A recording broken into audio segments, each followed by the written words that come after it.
Feel the numbers, yeah, the rest down. Joker came out yesterday, but Will Smith is of evil. Probably more important. Unless they already did Joker. Maybe I'm stupid. They would probably did Joker because it is like an early Blu-ray. So forget about that. Hello, guys. Star Wars: The Rise of Skywalker continues on teetering on the edge of failure. The fact that this movie is still having massive drop-offs from the previous movies. Yes, even with increased ticket sales, Star Wars: The Rise of Skywalker continues to plummet day after day. If you look at all of the movies, Star Wars: The Rise of Skywalker dropped a astonishing, very massive 70%. It is still better than last week, which Star Wars: The Rise of Skywalker dropped a massive 81%.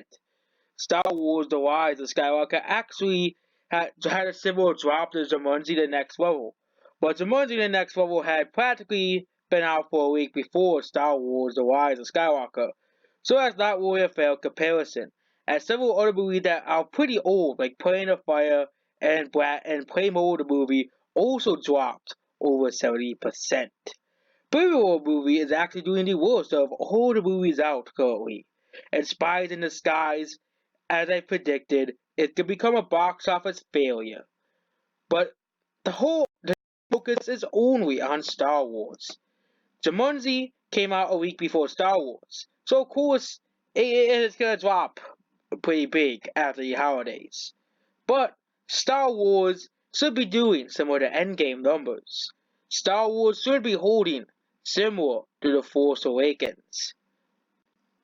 It should be holding similar to how The Last Jedi held, around If you're ready 30% to run a drops business, after the you need to 69% call drops. Dell Technologies. But Because nevertheless, every Dell. Star Wars: The Rise of Skywalker continues on dropping week after week. Surprised that people are still that surprised. The media, of course, is probably surprised that the movie is dropping off this badly, but I was predicting it from the start that Star Wars would drop off like this after the holidays. Now it will be a question of Star Wars can pass $1 billion. Yes, now that's a legitimate question. If the movie is not goes below the box office projections and trajectories, that means Star Wars: The Rise of Skywalker go into the average movie. Yes, Star Wars: The Rise of Skywalker can only be considered overperforming and actually performing below average for a holiday release, by the way. But Star Wars: The Rise of Skywalker is doing the worst for Star Wars. The fact that Disney is trying to censor everybody's voices for Star Wars to try and make sure to boost these really awful numbers up is very, very telling of Star Wars and Disney Star Wars in general.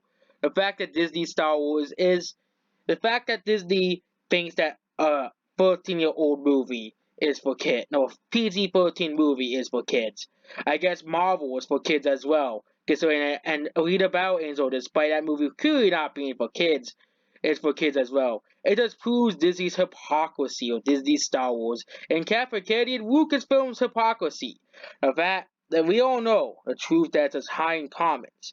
But now we have the box office numbers compared to the last Jedi, Rogue One, and let's just compare all of Disney Star Wars at this point. Because Star Wars: The Rise of Skywalker, a movie that should be doing similar to Endgame, might as well add Endgame in the mix as well, should be doing similar to Endgame. The end of the Skywalker saga should be doing similar to The Force Awakens. It should be doing similar to Endgame and The Force Awakens. But nope, it's doing just as poorly as Rogue One: A Star Wars Story. Yes, if it doesn't for a reason, Rogue One: A Star Wars Story has officially passed The Rise of Skywalker. The Rise of Skywalker was defeated by a movie that is considered a spin-off.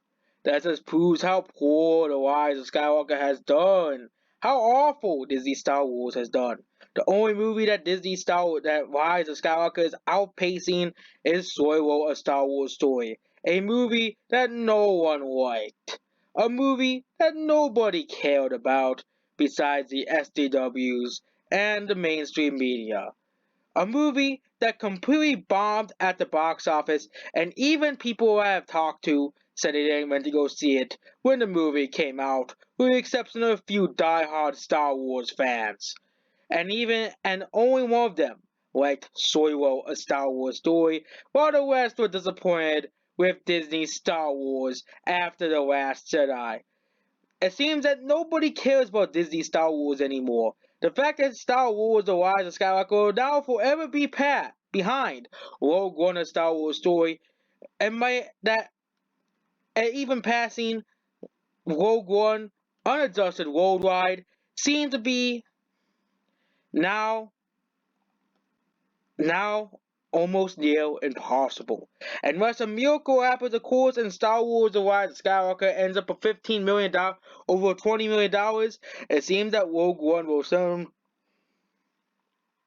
soon permanently pass Star Wars The Rise of Skywalker. I predict the movie will only make a measly $60 more million past this point, possibly even less as well, and might barely pass $1 billion, making it one of the lowest grossing $1 billion movies of all time. Especially adjusted for inflation, the numbers for Star Wars The Rise of Skywalker is even more pathetic. Goodbye.